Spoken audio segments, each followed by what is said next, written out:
Well, good morning. We have now completed our visit at the Duwamish Longhouse and the Cultural Center. Hope that you enjoyed that and are ready to begin our road trip through West Seattle, and particularly our missional place in it. This is how this is going to work. You're going to hear this sound whenever I want you to pause this video recording. And then there'll be a description of when you will begin it as to something you're passing. So that's how it's going to work. Okay, thank you. And go ahead and place this on pause and then open it up as you turn onto West Marginal, and your car turns onto West Marginal, turning left. At that point, you can turn it on and continue.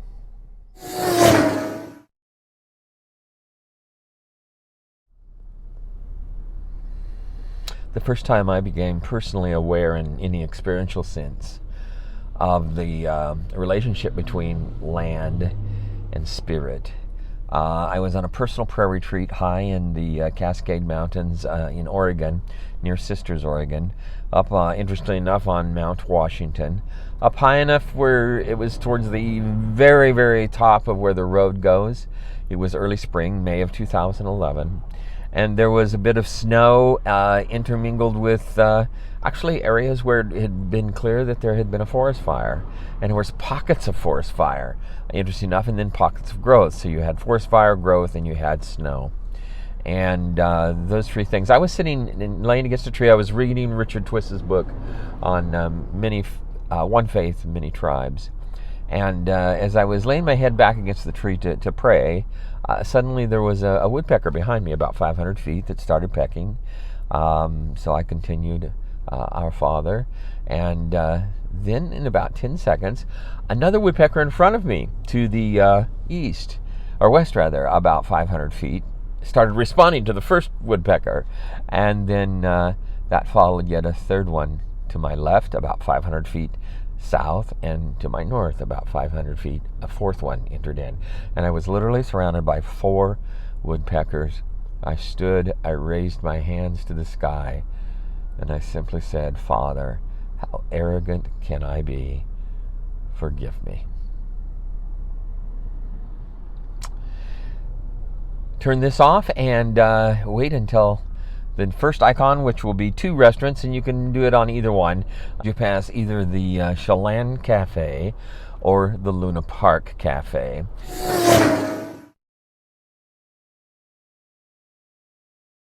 These are a few hundred feet from each other, but they are both iconic traditional cafes in West Seattle. In fact, interesting enough, the only cafes you're going to find right now of a traditional kind. Both are awesome. Catered to the shoremen, the longshoremen that worked there for us, and to the Bethlehem steel plant that you saw and passed on your left, to the industrial age that it represented. West Seattle demographically is like much of the rest of the Seattle, at least historically. At one time, it was essentially a segregated community. Redlining, I'm sure, was part of what sadly controlled that. The Seattle was very open culturally. The truth is, it remains one of the most segregated counties and cities, King County and the city of Seattle in the United States. Now, West Seattle is changing. In the 26 years I've been here, it's radically changing, and the demographics are very different. It is certainly gentrified, but in addition to that, there has also been a tremendous amount of, because of High Point, which used to be just a series of barracks, but now is a stellar community that you're going to see in a few moments. Is really quite a diverse community, and diversity is increasing into the neighborhoods. It's sadly slow, but it's real. Most of the cultural foods around here are just that, cultural foods. They may be Americanized versions of them, but they are still that. And it's just a fun place to live in that respect, and at the surface level has become truly a diverse community. Underneath the surface level, which is the challenge and spiritual purpose of the church, it's quite the opposite. It continues to be largely segregated. Next time you'll turn it on is when we are turning west again into High Point. You'll know it. It's on Juno Street, and we will be going down a fairly big hill. Thanks. Okay, we are just turning east and heading down into High Point now. And High Point is where we probably spent about 15 years of our mission, traveling by what used to be literally World War II Army barracks, and is now just an incredible, stellar federal community. Probably, I would dare say, one of the best in the country.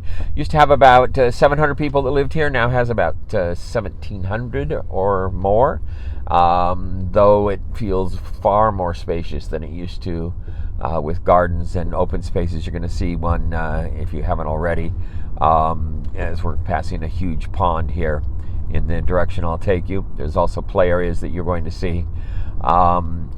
What it desperately needs is the Church of Christ. It's time for us to re-engage this community.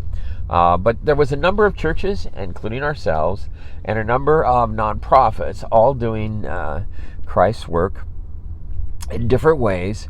Our philosophy was always to just be with the community.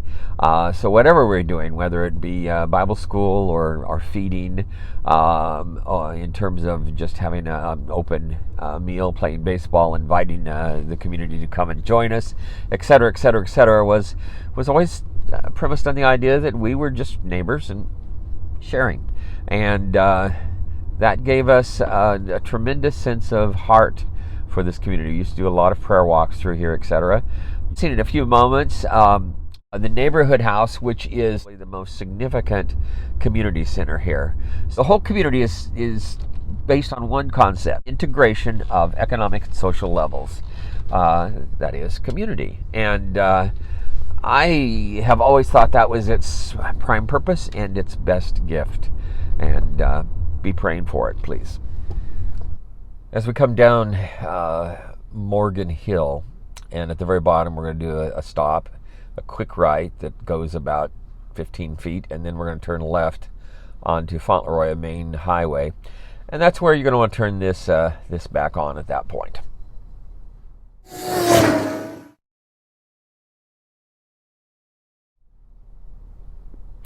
This is called Morgan Junction. Morgan Junction is the immediate neighborhood closest to our church, and we have engaged it for the last probably 6 to 10 years. Usually they have a yearly summer party festival, and we do the setup and tear down, and just engage in having a booth there, etc. And it's just a fun place to be. Morgan Junction was critical to our redevelopment project. Has leadership that's connected with the city council. Would have never happened without that. And so we thank God for the community, and I think they us as well. And in this area, what we are largely focusing on is our church as a gift to the community, as a place where someday, 7 days a week, the people of the larger West Seattle can come and find nurturing services, things like play space, coffee shop, various kinds of mental health programs, etc. All designed for one purpose: to be neighbors and extend and enjoy together the love of Jesus Christ. Well, thank you for taking this tour with us, and when you arrive back at the campus, just head on up through the doors into the main sanctuary area. Okay, and grab yourself some donuts and some coffee, and we'll sit down for the last 30 minutes or so. Thanks. Blessings.